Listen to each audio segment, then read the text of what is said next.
బ్రహ్మను. నేను మనసుకు, మాటలకు అతీతుడిని.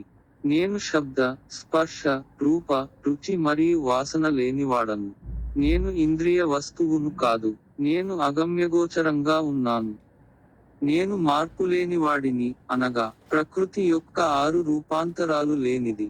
నేను ఉనికి, పుట్టుక, పెరుగుదల, పరివర్తన, క్షీణత మరియు మరణము నుండి విముక్తుడను. నేను పుట్టుక మరియు నిరాకరణ నుండి విముక్తి పొందాను. నేను నిత్యం. నేను సమయానికి పరిమితం కాదు. నేను ప్రాచీనుడిని.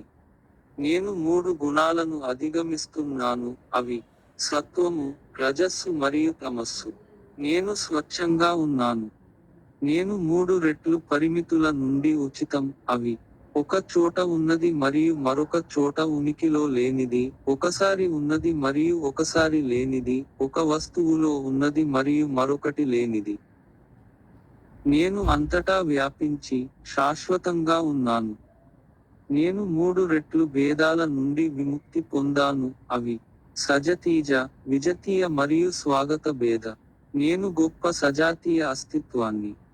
నేను అనంతం మరియు అపరిమితం. నేను స్థలం, సమయం మరియు వస్తువు యొక్క 3 రెట్లు పరిమితుల నుండి విముక్తి పొందాను.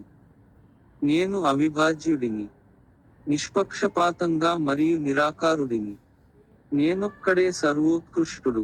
నేను ఏకవచనం, రెండవది మరియు ఎటువంటి ఉదాహరణ లేదు. నేనే స్వయంగా కారణమయ్యాను మరియు నేను మరొకరికి కారణం కాదు. నేను అజ్ఞాన స్థితులను అధిగమిస్తున్నాను, అనగా మేల్కొలుపు, కల, గాఢ నిద్ర మొదలైనవి. నేను తురియాని.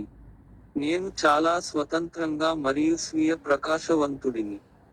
నేను ట్రేడ్ లేకుండా ఉన్నాను, అనగా సాధకుడు, సాఫల్య సాధనాలు మరియు సాధించవలసిన వస్తువు. నేను అనిర్వచనీయుడు. నేను అవినాశిని మరియు అవినాశిని. నేను సత్, ఉనికి.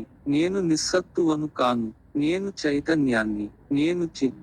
నేను 3 రెట్లు కష్టాల నుండి విముక్తి పొందాను, అవి ఆధ్యాత్మిక, ఆదిభౌతిక మరియు ఆదిదైవిక. I am bliss. నేను సచ్చిదానందుడిని. నేను సర్వశక్తిమంతుడను, సర్వజ్ఞుడను మరియు సర్వవ్యాపిని. నేను పొందలేను, అనుభవించడానికి మాత్రమే. నేను బ్రహ్మను. అహం బ్రహ్మాస్మి. సత్సంగం. Plot name 20, sector 12, in we